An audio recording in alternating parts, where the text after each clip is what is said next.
Hello everyone, इस video में discuss करेंगे न्यू क्रिटिसिज्म को। आल्दो मैंने रशियन फॉर्मलिज्म और न्यू क्रिटिसिज्म को साथ में भी डिस्कस किया हुआ है, आप वो वीडियो भी देख सकते हैं। सो आज की इस वीडियो में कंप्लीट डिस्कशन करेंगे न्यू क्रिटिसिज्म के ऊपर। अजम्पशन को डिस्कस करेंगे, की टर्म्स को डिस्कस करेंगे, मेथडोलॉजी और एप्लीकेशन को। सो न्यू क्रिटिसिज्म का आगाज़ 1940 में हुआ था, न्यू इंग्लैंड यानी ब्रिटेन और यूएसए के अंदर। और इसके जो फाउंडर है जॉन क्रॉव रैनसम, उन्होंने अपना वर्क पब्लिश किया था द न्यू क्रिटिसिज्म 1941 में। सो बेसिकली ये एक रिएक्शन था टूवर्ड्स ट्रेडिशनल हिस्टोरिकल क्रिटिसिज्म के ख़िलाफ़, यानी उसके अंगेज था। सो जिसमें ट्रेडिशनल क्रिटिसिज्म में हमने ये देखा था कि ऑथर ओरिएंटेड या कॉन्टेक्स्ट ओरिएंटेड अप्रोचेस हुआ करते थे, जबकि न्यू क्रिटिसिज्म जो है टेक्स्ट ओरिएंटेड अप्रोच लेके आता है। बेसिकली होल क्रक्स है इस थ्योरी का वो ये कि text and only text. New criticism का कहना है टेक्स्ट एंड ओनली टेक्स्ट। इसका ये मतलब है कि text itself is enough to give its meaning. उसके अलावा हमें ऑथर के बारे में कोई इंफॉर्मेशन की नीड नहीं पड़ती, रीडर के बारे में, रीडर के एक्सपीरियंसेस या सोशल कॉन्टेक्स्ट की कोई नीड नहीं पड़ती। टेक्स्ट जो है इटसेल्फ इज़ एनफ। ये जो है मेन आइडिया है न्यू क्रिटिसिज्म का। सो बेसिकली न्यू क्रिटिसिज्म को आप टू वे में डिस्कस कर सकते हैं, एज अ लिटरेरी थ्योरी और as a way of reading text. एक लिटरेरी थ्योरी है और एक रीडिंग का स्ट्रेटजी भी है कि ये आपको बता देता है कि close reading of the text किस तरह करनी चाहिए और उसकी मीनिंग को हम किस तरह निकाल सकते हैं, वो हम डिस्कस करेंगे मेथडोलॉजी और एप्लीकेशन में। सो न्यू क्रिटिसिज्म जो है कहा था द होल क्रक्स इज़ ये टेक्स्ट एंड ओनली टेक्स्ट, और टेक्स्ट को किस तरह यानी किस परसेप्शंस के साथ, नोशन के साथ देखते हैं न्यू क्रिटिसिज्म।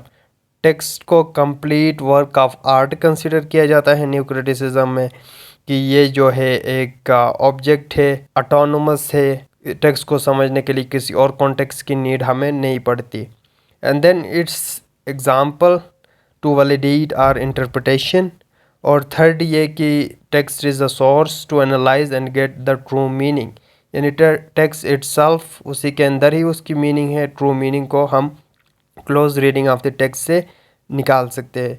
सो यहाँ पे टू मेजर टर्म्स आ जाते हैं हमारे पास, जिनको समझना बहुत ही ज़रूरी है, इंटेंशनल फैलेसी और affective fallacy. So basically simple words में अगर आपको समझा दूँ तो इंटेंशनल फैलेसी वो होगा जब हम ऑथर के इंटेंशन को इंक्लूड करेंगे टेक्स्ट के मीनिंग को फाइंड करने में, तो वो एक फैलेसी होगी जिसको हम इंटेंशनल फैलेसी कहेंगे। क्योंकि हमने कहा हुआ था कि न्यू क्रिटिसिज्म के अंदर text and only text enough है, उसके अलावा हमें ऑथर की कोई इंफॉर्मेशन नहीं चाहिए। इसको इंटेंशनल फैलेसी कहेंगे। अगर आप डिफिनीशन देखना चाहे तो इस तरह डिफाइन करते हैं कि the problem inherent in trying to जज अ वर्क, किसी वर्क को जज करना बाय अज्यूमिंग द इंटेंट या पर्पस ऑफ द आर्टिस्ट यानी राइटर। और दूसरा जो है इफेक्टिव फैलेसी। इफेक्टिव फैलेसी भी सिंपल वर्ड्स में अगर आपको समझा दूँ तो इफेक्टिव फैलेसी तभी होगी when you consider the emotional response of the reader.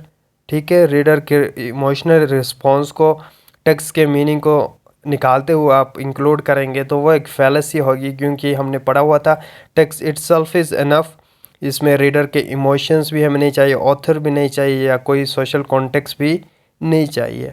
अगर आप इंक्लूड करेंगे तो देन फैलेसी होगी।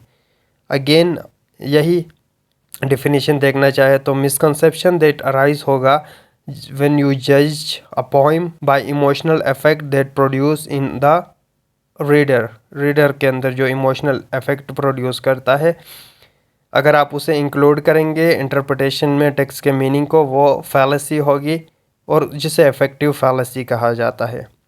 ये टू इम्पोर्टेंट टर्म्स थे। सो टेक्स्ट के मीनिंग को हम निकाल सकते हैं by close reading of the text. Close reading से मुराद क्या है? क्लोज रीडिंग से मुराद ये है कि आप word to word, line by line पढ़ेंगे, जिसमें आप डिक्शन को देखेंगे, ऑब्जर्व करेंगे कंप्लीटली, ताकि आप टेक्स्ट के मीनिंग को, टेंशंस को निकाल सके। So close reading is the only way we can know if a given author's intention या given reader's interpretation which actually represent the true meaning bye carefully examine करते हुए हम निकाल सकते हैं। सो न्यू क्रिटिक्स का ये मानना था कि कॉम्प्लेक्सिटी ऑफ टेक्स्ट क्रिएट होगा बाय मल्टीपल या कन्फ्लिक्टिंग मीनिंग्स इन इट, जब उसके अंदर एम्बिग्यूटीज होंगे, कन्फ्लिक्टिंग आइडियाज़ होंगे तभी।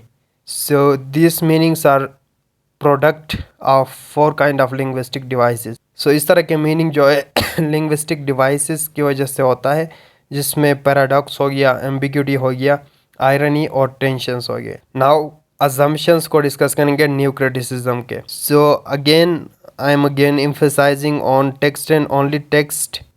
यहाँ पे भी वो बात की गई है, ये होल क्रक्स है थ्योरी का। Only the text itself meaning देता है, उसका करेक्ट मीनिंग।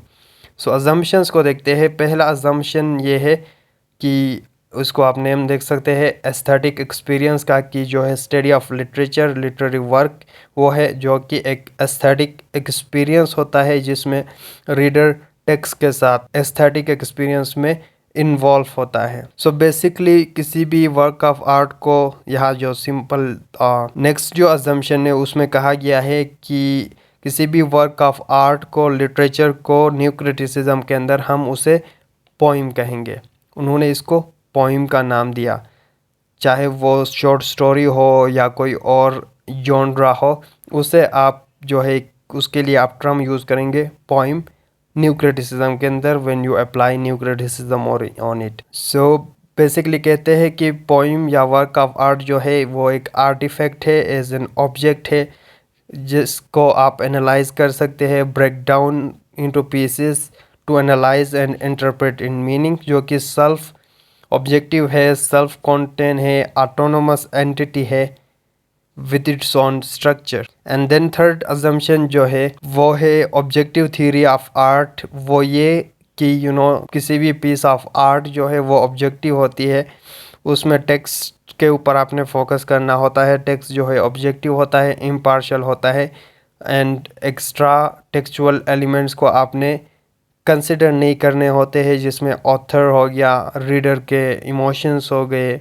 जो कि फैलेसीज के अंदर हमने डिस्कस किए हुए थे, इनको आपने साइड करना होता है। सो जो एरर्स हमने डिस्कस किए हुए थे, इंटेंशनल फैलेसी और इफेक्टिव फैलेसी, वो इसके अंदर आ जाएंगे। So close reading of the text किया जाता है to reveal its meaning. Close reading में हमने देखा हुआ था कि आप टेक्स्ट के डिक्शन को देखेंगे, यूज़ ऑफ लिटरेरी डिवाइसेस को देखेंगे, जिससे आप मेन कन्फ्लिक्ट फाइंड आउट कर सकते हैं, जिससे आप मीनिंग तक पहुंच जाएंगे। और न्यू क्रिटिक्स ने जो है इम्पोर्टेंस दिया हुआ था etymology of the individual words. Again close reading के अंदर etymology of individual words, her word के एटमोलॉजी को देखेंगे, because word of the poem जो है चेंज मीनिंग उसकी चेंज होती है over the period of time के साथ, क्योंकि लैंग्वेज जो है it's like a living phenomena और ये चेंज होती रहती है टाइम के साथ। फॉर एग्ज़ाम्पल मैं अगर आपको एग्ज़ाम्पल दे दूं तो लैंग्वेज के अंदर आप लोगों ने पढ़े होंगे इंट्रोडक्शन टू लैंग्वेज के अंदर, जिसमें वर्ड्स की meaning over the period of time किस तरह चेंज होती रहती है। पहले किसी और सेंस में यूज़ होता था, अब किसी और सेंस में यूज़ होता है। फॉर एग्ज़ाम्पल नाइस जो वर्ड है पहले जो है फूल के लिए यूज़ होता था, अभी इट्स अ पॉजिटिव एडजेक्टिव।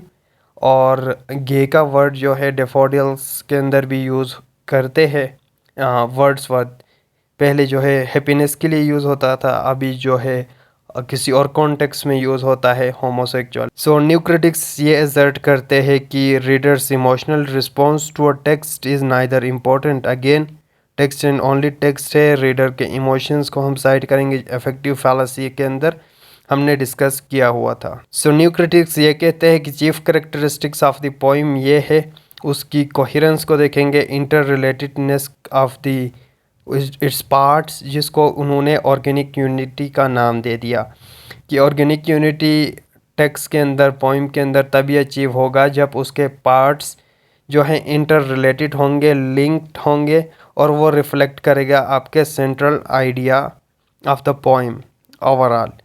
और अगला जो अजम्पशन है जिसमें कहते हैं कि poem's form and content are inseparable. So form और कंटेंट को आप फोकस करते हैं न्यू क्रिटिसिज्म में, और ये जो है इंसेपरेबल होते हैं। और फॉर्म को उन्होंने डिफाइन किया था as a overall effect the poem creates, as all the parts of the poem create their effect as a united, यानी ओवरऑल एक जो इफेक्ट प्रोड्यूस करते हैं। नाउ मेथडोलॉजी को डिस्कस करेंगे, जिसमें इसको आप एप्लीकेशन ऑफ न्यू क्रिटिसिज्म भी कह सकते हैं। ये एप्लीकेशन ही है जिसमें पहले स्टेप में आप टेक्स्ट के जो है डिक्शन को आप एग्जामिन करेंगे, जिसमें आप डिनोटेशंस को, कोनोटेशंस को या एटमोलॉजीज को देखेंगे टेक्स्ट के अंदर। सेकेंड स्टेप जो है आप एग्जामिन करेंगे ऑल दी अलूजन्स जो कि उस टेक्स्ट के अंदर फाइंड आउट है। एंड देन थर्ड स्टेप के अंदर एनालाइज करेंगे इमेजेस को, सिंबल्स को या फिगर्स ऑफ स्पीच को, जो भी हो, metaphor whatever figure of speech, और उनका रिलेशनशिप के टेक्स्ट के अंदर वो क्या कन्वे करना चाहते हैं।